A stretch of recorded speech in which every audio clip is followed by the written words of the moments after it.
Good morning, everyone. Thank you for joining our webinar, How to Optimize Your CDP Disclosure. We will begin in just a moment. We'll allow a minute or two for more attendees to join.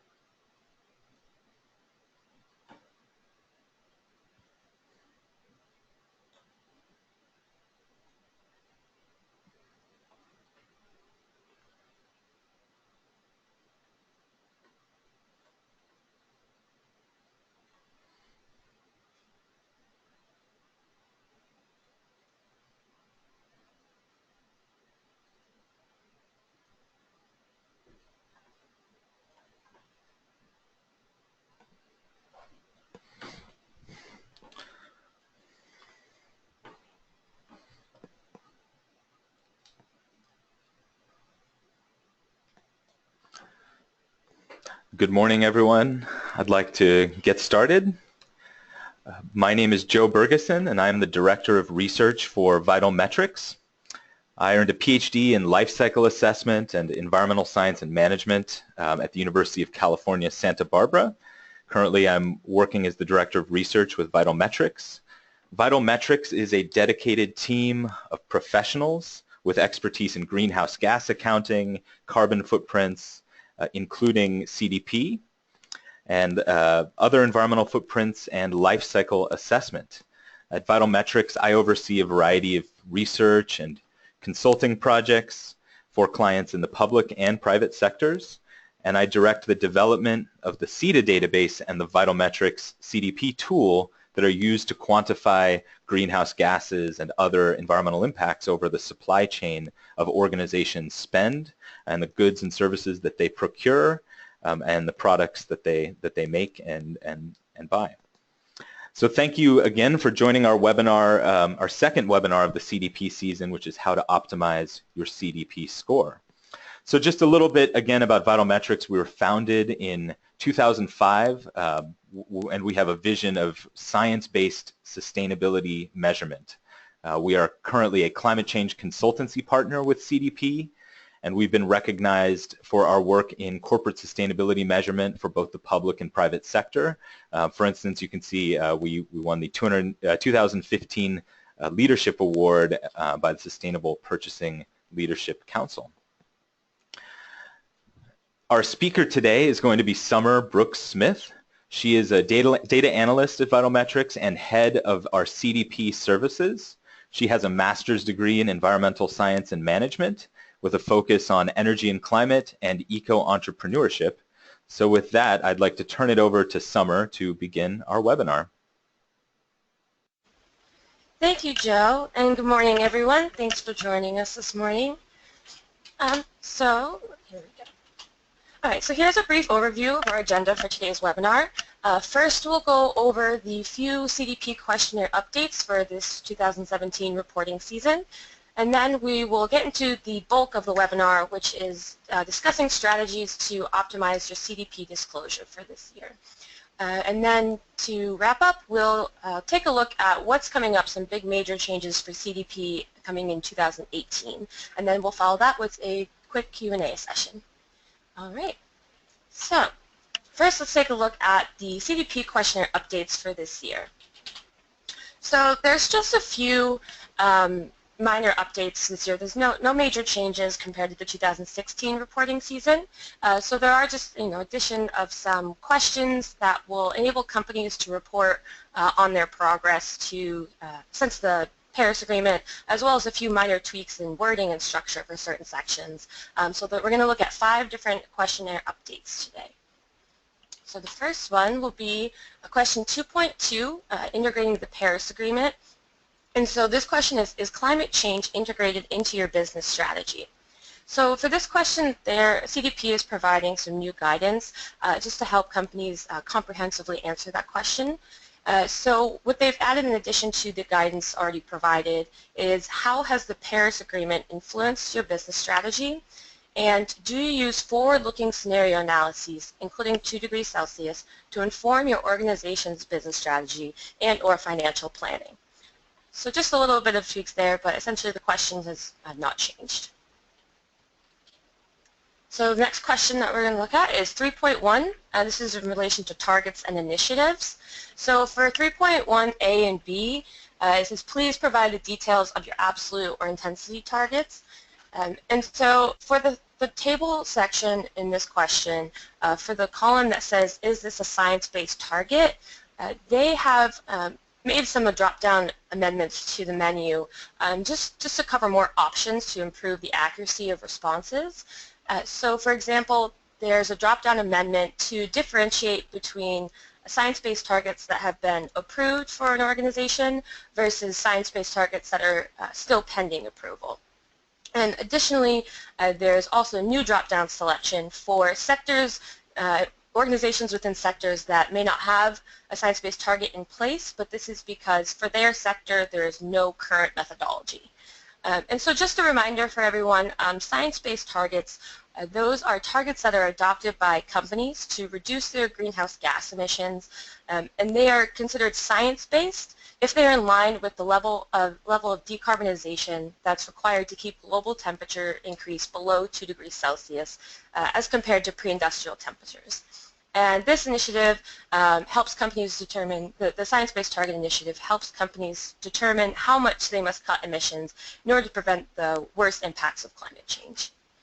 So that's pretty much it for this question, just a few little clarification options for the drop-down. All right, so the next question is 8.3, and this is in relation to how your organization approaches reporting Scope 2 emissions. So the question reads, please describe your approach to reporting Scope 2 emissions. And this question has been restructured for clarity.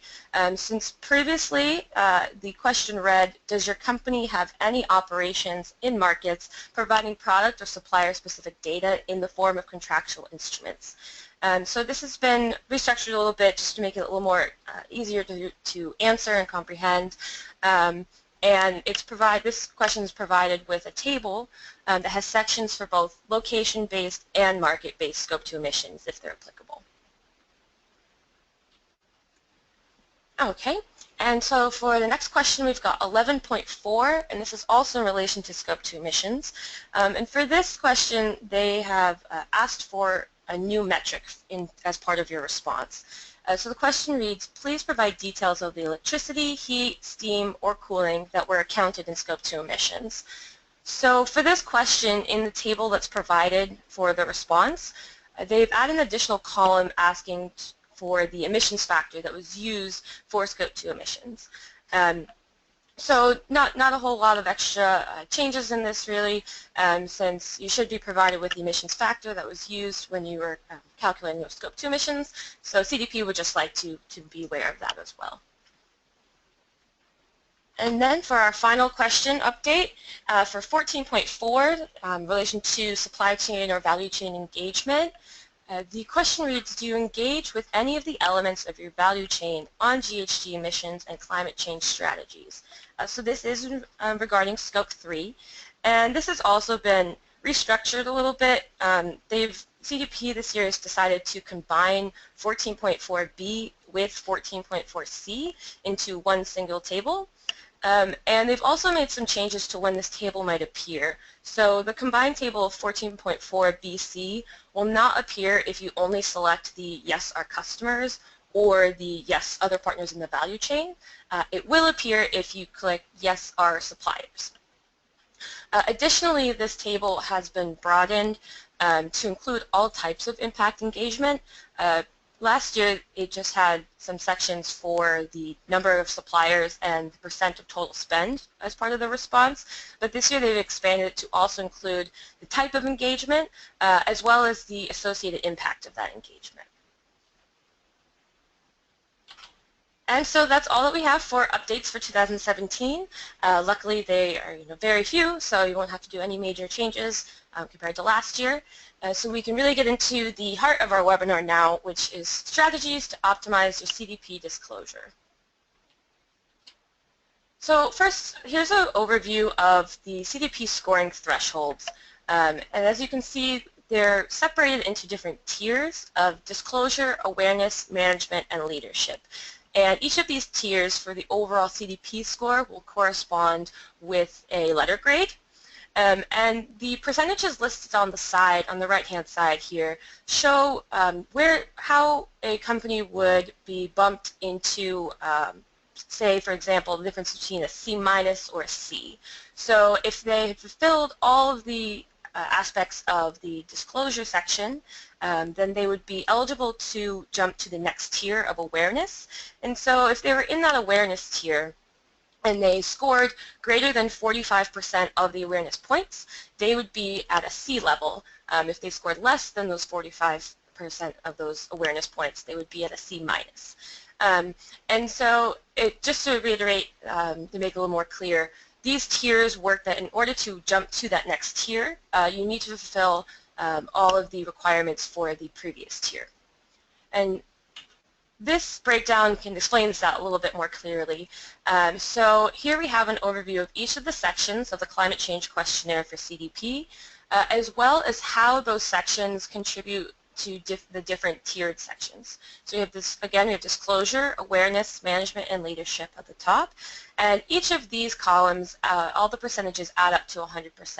So for disclosure, for example, you can see that 24% of the disclosure points would be associated with the Scope 1 and 2 emissions and verification data. So that has the bulk of those, versus the awareness and management have only about 4 or 12% of the total points for their respective sections for Scope 1 and 2 for the Section 8. But if we were to look at something, a different section, such as the Scope 3 emissions and verification data, the disclosure points are not quite as heavily weighted as the awareness or management points were compared to the Scope 1 and 2. So now we see that awareness and management points are worth about 13% for both, respective to the rest of that tiered section for points.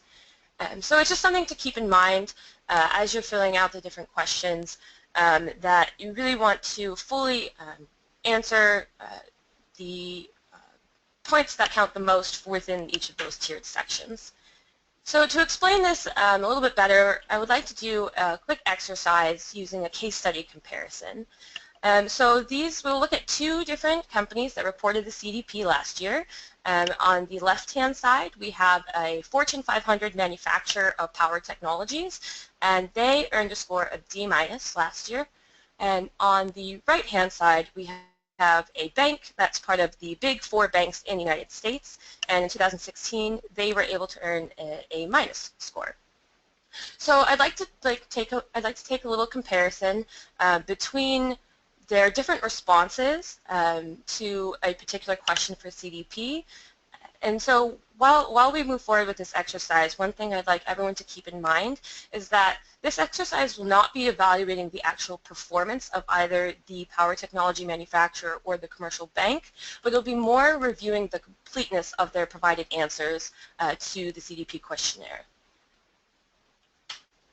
Okay, so the question I'd like to look at for this exercise is question 2.2a, and this states, please describe the process of how climate change is integrated into your business strategy and any outcomes of this process. So as I mentioned earlier, we'll look at the different tiered sections, so I'd like to take those one at a time. So first we'll start with the disclosure. So for disclosure for this question, you would receive 3 points simply for answering the question in a relevant manner. So as long as it's not blank and the answer is relevant, you get those 3 points. So that's pretty simple there. So then you would be bumped up. If you satisfied those 3 points for disclosure, you would be eligible to bump up to the awareness tier for this question.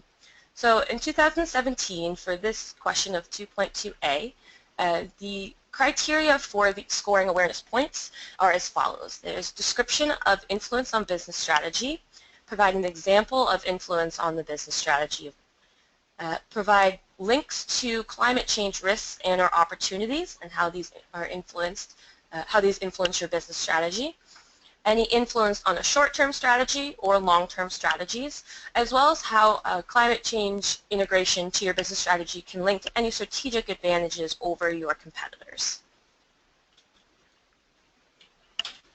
So Well, taking this criteria rubric, and again looking at the question of 2.2a, which states the process of how climate change is integrated into business strategy and the outcomes. Can you please provide that? So first I'd like to take a look at the power technology manufacturer's score, or excuse me, not score, response from 2016. So for this question, they responded saying that the company addresses environmental responsibility in two primary ways. One, through our commitment to provide products and services that improve energy efficiencies and reduce potential harm to the environment. And two, through our efforts to operate our facilities in a manner that protects the environment, meets or exceeds government requirements, and continually reduces energy consumption and waste. Our global reach affords us a broad environmental perspective that balances advances in living standards and prosperity with potential impact on the planet and the well-being of future generations. So at first glance, you might think that this is a pretty kind of general answer. They do provide a few specifics here and there, improving energy efficiencies and reducing potential harm, but they don't really get into the bulk, any specific details of the question, and at no place, as we can see in this answer, do they mention climate change or any specific threats or implications of climate change. So if we take it one step by step for this criteria rubric, looking at a description of influence on the business strategy, they provided a few general examples, reducing potential harm to the environment and reducing energy consumption, but they haven't provided any specific details on how climate change influences their business strategy. So depending on who was taking a look at the CDP report, they would potentially earn the first point for the description, but we can't really say for sure since there isn't a lot of detail here. Additionally, if we look into the example, the next step, which is example of influence on business strategy, again, they haven't provided any specific details or examples of how they might be integrating climate change into their business strategy. So they wouldn't have received a point for that. Going on to the next one, so how do climate change integration, how does that link to climate change risks and opportunities for your business strategy? And so again, there's no mention of climate change anywhere. There's no real mention of risks or opportunities or any specific threats. And so they wouldn't have received a point for this section either. Again, there's no mention of any short-term or long-term strategies, and there also isn't any mention of strategic advantage implications over competitors.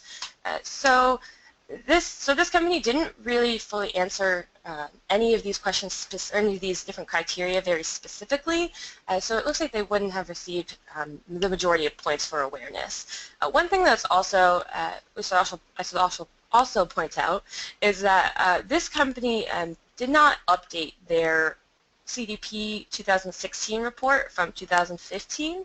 They actually just copied and pasted their 2015 answer and populated it into their 2016 answer. So we don't recommend that. We do recommend that every year you try to improve upon your reporting, as it will only increase your potential for a better score. So now that we've looked at the manufacturer's response to this question, let's take a look at how the bank responded to the question of providing the process of how climate change is integrated into business strategy and any outcomes. So this is what their response looked like, and right away we can see that it's a lot more specific. There's a lot more words here. You can see that there's even many areas that we've truncated their answer since they just provide lots and lots of details, which is good. We really want lots of details. And specifics. So you can see there's numbers listed in here, there's percentages, there's targets.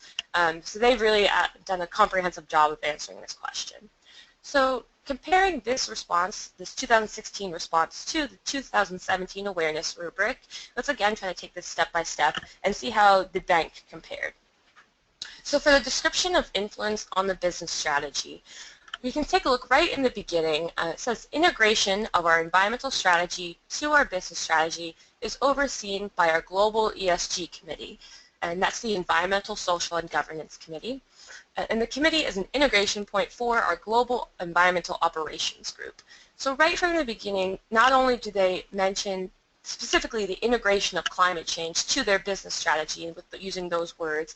They've also identified the answer with the bulleted number, which is really helpful. And as you can see, they have done that for every part of their answer.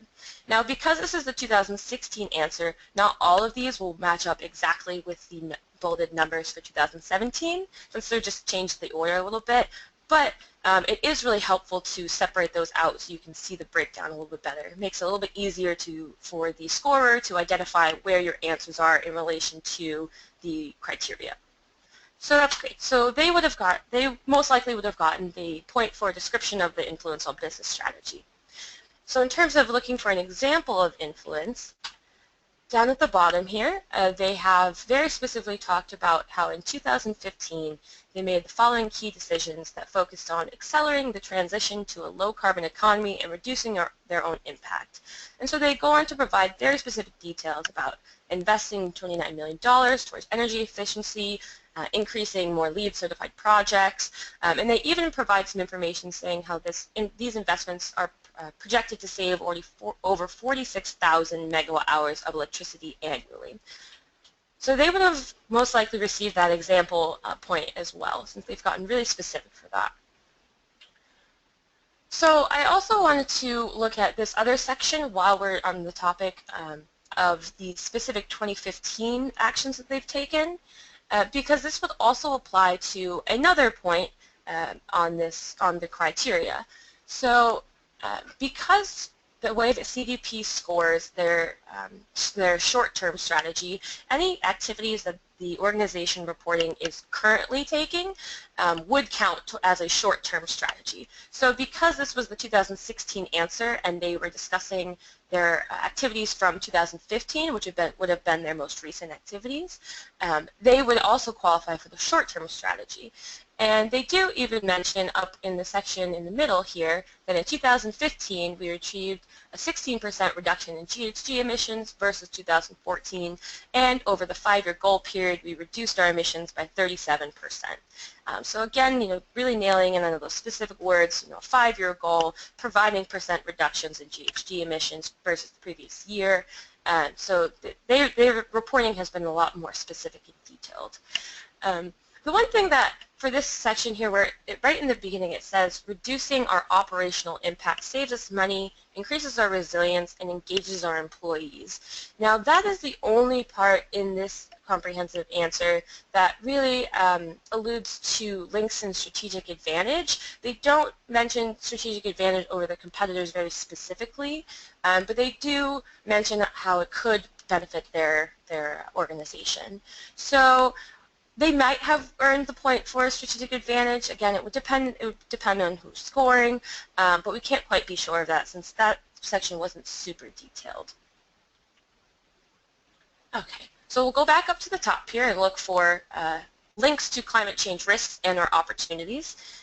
So this section, which is bulleted number 2, says that our customers face risks and opportunities driven by physical climate change, legislation, changes in consumer behavior, and this presents us with opportunities to provide finance for low-carbon solutions.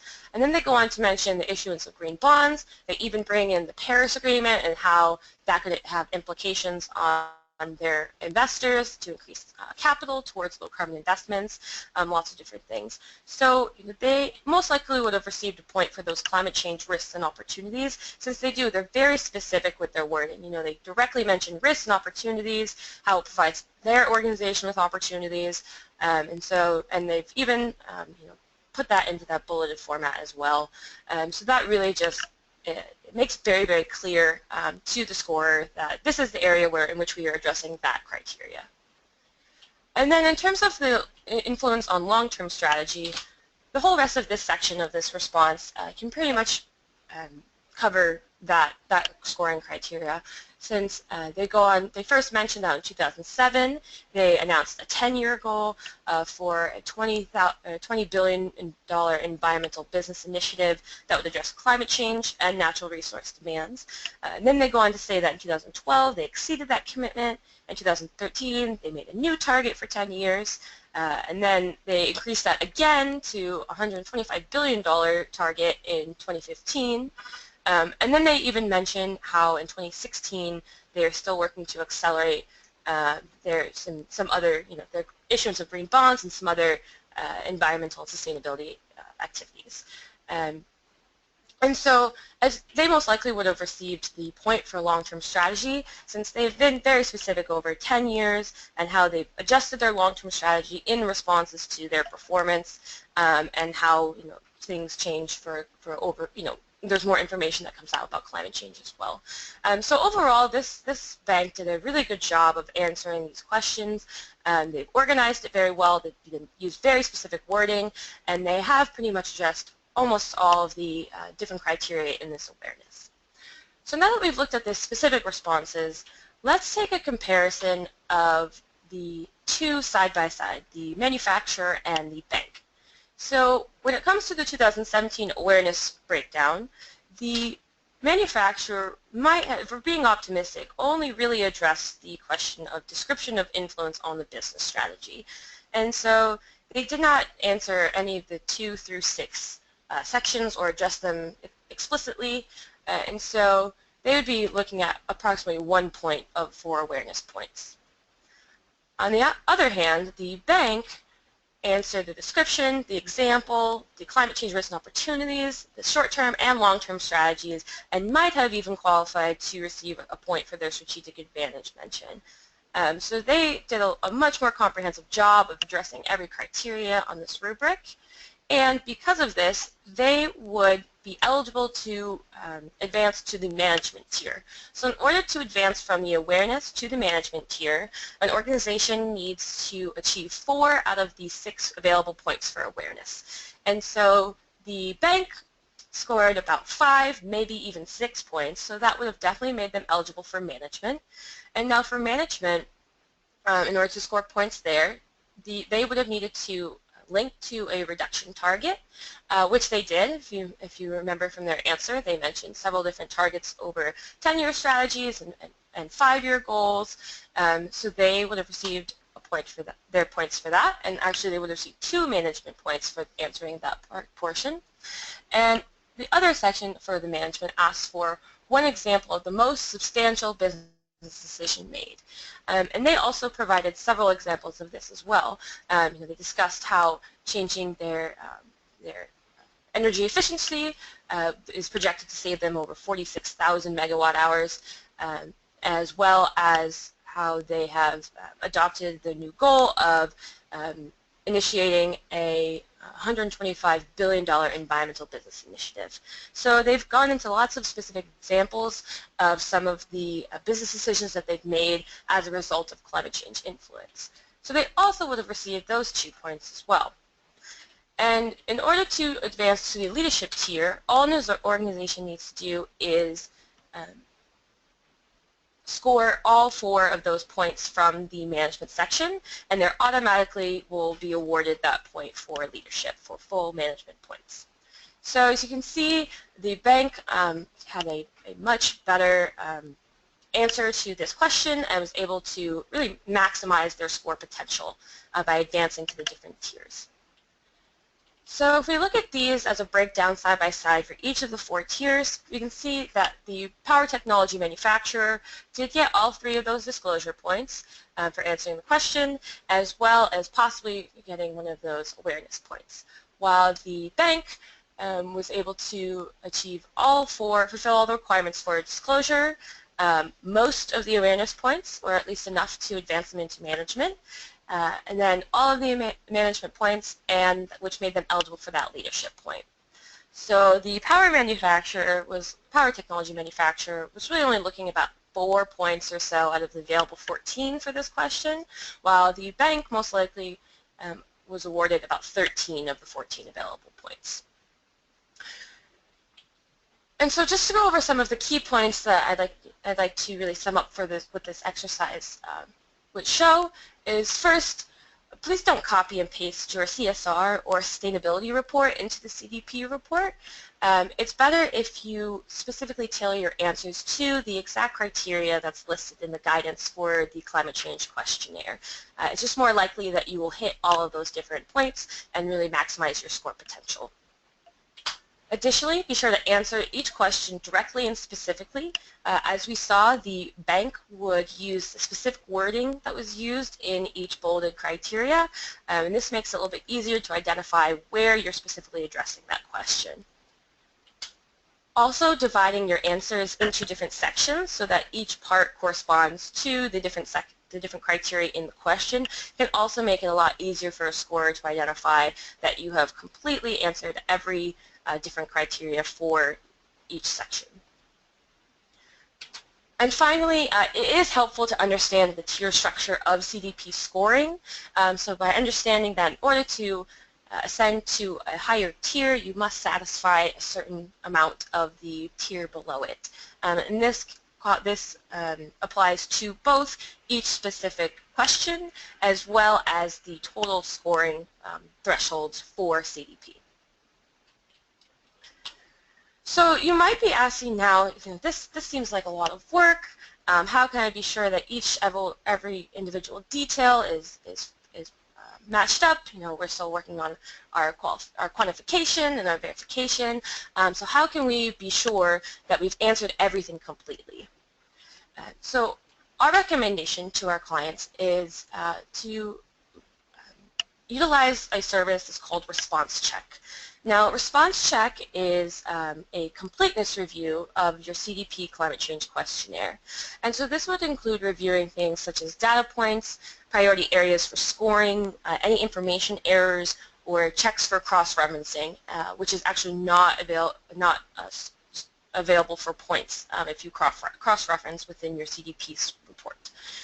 It does include feedback, and this feedback may help improve the quality of your CDP responses, but it should be noted that it does not include an accuracy check or an evaluation of any attachments to your CDP report.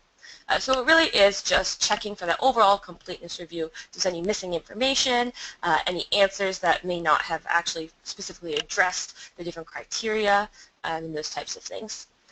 Also, it is exclusively offered by accredited providers for CDP services, one of which is VitalMetrics, and that means that all service providers doing a response check must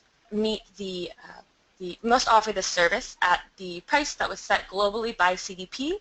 It's a very affordable price of just $1,000 for this response check, and then you can really be sure that you are maximizing your score potential to the best of your ability. So we do highly recommend this. Okay, so now that we have covered some great strategies for optimizing your CDP disclosure for the 2017 year, I'd like to take a look at what might be next for CDP coming up in 2018. So there will be some major changes, and at this time we'd like to share what information is available now so that you guys can all prepare for the 2018 shifts. So first, in the post-Paris Agreement world, CDP has reported that over 600 companies have already disclosed that they predicted there will be substantial changes made to business from the Paris Agreement.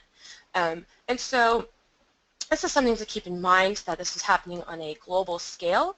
And just a fun fact for anyone that might be concerned with the current political environment, actually following the results of the 2016 presidential election, ExxonMobil made a statement reminding the U.S. government of their Paris Agreement obligations. And the governments of China and Saudi Arabia released similar statements. So rest assured that no matter where we may be going politically, the Paris Agreement still stands for companies all around the globe. And so what CDP is going to be releasing in Q4 of this year that will apply in 2018 is the program called Reimagining Disclosure. So Reimagining Disclosure is going to focus a little bit more on the risks and opportunities from transitioning to a 2°C world specifically. They also want to integrate some step change benefits from disclosure. As we discussed earlier, if you were to respond to the question with a relevant answer, you would receive the total disclosure points. But moving forward, they'd like to add some step changes in that scoring for more specific disclosure. Also, they would like to adopt recommendations from the Task Force on Climate-Related Financial Disclosures. And these would be things such as metrics and reporting expectations. So the task force seeks to develop recommendations for voluntary climate-related financial disclosures that are consistent, comparable, and clear, and provide decision-useful information to lenders, insurers, and investors. So the task force is made up of 32 members that include both users and preparers of disclosures from across the G20's constituency. So this covers a broad range of economic sectors and financial markets. So to break down a little bit of what reimagining disclosure will look like, I'd like to address three main areas of the new reporting system, and that will be reporting, measurement, and scoring. So first, in reimagining disclosure for reporting, there will actually be CDP will be introducing some sector-based questionnaires for 4 key sectors, and this would be materials, agriculture, transportation, and energy. So these sector-specific questionnaires may have unique scoring questions and metrics, and they may include the integration of some or all of the metrics and reporting expectations that are recommended by the task force. Additionally, there will be questions in each of these sector-based questionnaires that will focus on forward-looking statements and forward-looking metrics as well across climate, water, and forestry questionnaires. They will also be looking for an evaluation of a company's readiness for a low-carbon transition. So if your organization does not fall into one of these 4 sectors, then your sector will use a general questionnaire that will also be updated for 2018. Okay, and so as far as measurement for reimagining disclosure, CDP will put a much greater emphasis on stress tests and scenario analyses. And this will specifically looking at the 2 degrees Celsius scenario. Also, they will be implementing a goal to have Scope 3 emissions encapsulate greater than 40% of an organization's reported emissions. Now, in our last webinar, where we discussed Scope 3 emissions and how you can use financial data to measure those, we pointed out that Scope 3 emissions tend to make up the bulk of an organization's impact. And so roughly around about 80% of an organization's total impact are in the form of Scope 3 emissions. And so CDP's new goal moving forward in 2018 will be to have their reported emissions be made up of greater than 40% of Scope 3. Additionally, there will be the introduction of a science-based target setting tool. Now, this has actually been released by the Science-Based Target Initiative back last month, actually, and this will be to help companies with their targets, with target setting, specifically for those scenario analyses and stress tests. So there is some tools out there available for organizations to be able to help them with their measurement moving forward in 2018. Okay, and in terms of scoring, there will be a little bit of changes as well, since CDP will be putting more emphasis on that transition to a 2 degrees Celsius world. They will be looking at extra points for partnering with CDP for We Mean Business. And We Mean Business is a coalition of organizations that are working with influential businesses and investors all around the world. And these businesses recognize that the transition to a low-carbon economy is the only way to secure sustainable economic growth. Additionally, CDP will be assessing low-carbon transitions in scoring as those stress tests and scenario analyses come into play in terms of long-term strategies. Okay, so with all these big changes coming up and new structures in terms of sector-based questionnaires and new measurement metrics, how can my organization prepare for this? So our best recommendation for preparation for this is to really focus on making the most comprehensive 2017 report that you possibly can. The more that you're able to fully answer each of those criteria for each question, the better more comprehensive report you'll have this year, and it'll be a little bit easier to transition over in 2018 when they ask for more of those specific stress tests and scenario analyses measurements. So VitalMetrics actually has a solution for comprehensively answering your 2017 report. We discussed a little bit more of our solution and process in our previous webinar. So if anyone is interested in learning a little bit more of the details about that, please feel free to contact us and we can send you the recording from that webinar. But just a brief overview, we use financial data from an organization's general spend ledger, and we also use a very efficient online data collection tool to gather this spend data from your organization. And once we have collected that data, we are very easily able to convert those metrics into GHG emissions using our proprietary database CEDA. Now, CEDA includes sector-specific materiality values for over 400 industry sectors, and it's been recognized as a verified data source of the World Resources Institute for the Greenhouse Gas Protocol. And this is the standard that CDP uses for their questionnaires. So that means that results generated from our process are verification ready and can be directly used to populate your CDP climate change questionnaire.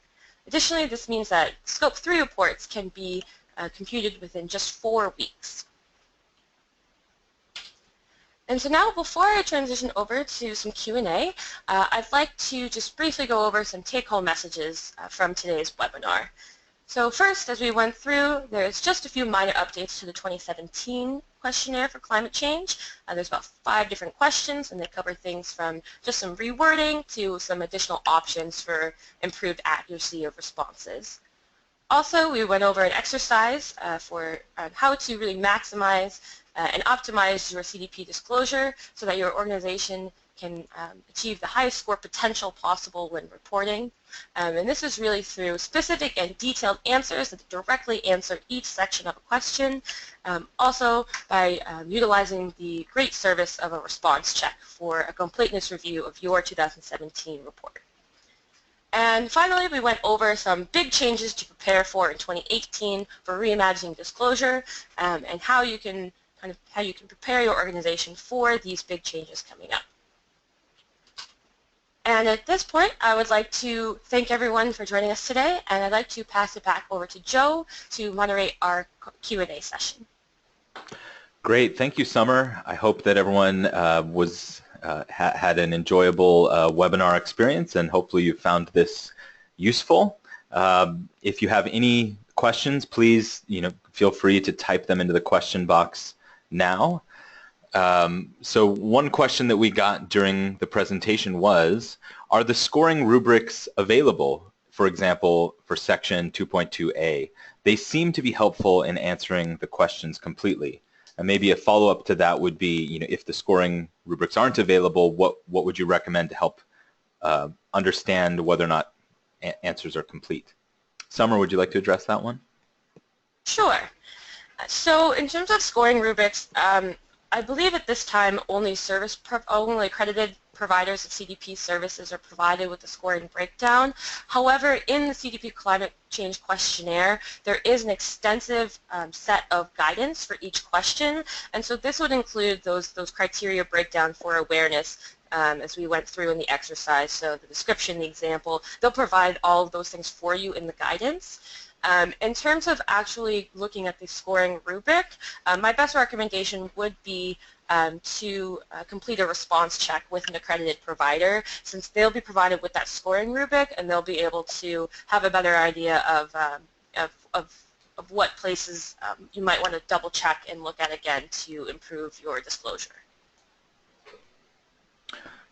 Great, thank you, Summer. And if anyone has any follow-up questions on anything, please feel free to contact us at the email on the screen, info@vitalmetrics-cdp.com, and we'll be happy to follow up with you. Another question that might be relevant was, regarding the science-based targets that you mentioned, Summer. What if my organization doesn't fit into the, typical science-based target categories for the different industries? And how can I apply science-based targets to my organization, and specifically what about financial institutions? Okay, so in terms of, let's start with just for CDP aspects of the science-based targets. So as I mentioned earlier, if your sector doesn't fall within one of the typical science-based target sectors, and there is not currently a methodology for your specific sector, within CDP at least, there's an option for that, and so you can report that specifically. In terms of working in a different way outside of those traditional science-based targets, I think I would prefer to follow up with that question at a later time, just because it would be very specific to what your organization is. Joe, I'm not sure if you might have some insights into financial institutions specifically for science-based targets, but this is something that is, I agree, it's a little, it's not a traditional science-based target sector, so I think it would really depend a little bit more on looking at what specific organization we were talking about. Yeah, I think that I agree that would have to be evaluated on an organization by organization basis, and the absence of a science-based target kind of protocol for your typical sector would not mean that a comprehensive CDP reporting is not possible. Absolutely. Great. So another question, just maybe in clarification of the kind of how you move from the different tiers, from disclosure to awareness, and then from awareness to management and leadership. So for a company to move from disclosure to awareness, for instance, the scoring categories, do they need to score above, for instance, 70% or 75%? Is that true? And is it on a per question basis, so or is it on an overall report, the basis of your overall report? So that's a great question. So the answer, I think, up front would be both. So on a question level, you need to advance, in order to advance to the next tier and get those points, you have to meet, for disclosure, you have to answer the question and ascend, and then for awareness, for each question there will be a point threshold that you need to meet in order to ascend to the next one. When you're looking at the report as total, as a whole for those tiers, those percentages on the side mean that for disclosure, for example, in order to ascend from disclosure to awareness, of the total available points of disclosure, you would need to be able to have more than 45% of those points. So in order to get to the awareness. And then within awareness, you would need to have a certain number of those points to ascend as well. So it works on both a question and report basis. Great. Yeah, thank you, Summer. And so kind of a follow-up to that would be, if you report, or maybe you spend a lot of time thinking about the leadership and management aspects, but not necessarily the awareness and disclosure, it might you might not get credit for that. Is that correct? Because you have to deal with the awareness and disclosure first. Yes. Okay. Makes sense. Yeah. Okay, also, sorry, I wanted to clarify one thing. I actually misspoke when I was discussing disclosure. So actually, in order to ascend for your total report from disclosure to awareness, you actually need to have reported, need to have received, I believe, greater than 79% of the disclosure points to be eligible for the awareness section. So that I apologize for misspeaking earlier. So the 45 threshold for disclosure is actually differentiate between a D- and a D. But in order to get to the awareness tier, you need to have reported greater than 79%, or you need to have earned 79% or higher of the available disclosure points. Great, thank you, Summer. So with that, it looks like we don't have any more questions. If anybody has any questions and would like to follow up with us, we will get back to you if you email us at info@vitalmetrics-cdp.com. And we hope that you found this very enjoyable and hopefully potentially useful. So we look forward to hearing from you. With that, I think we can wrap up. So thank you all very much for attending, and we greatly appreciate it. Yes, thank you, everyone.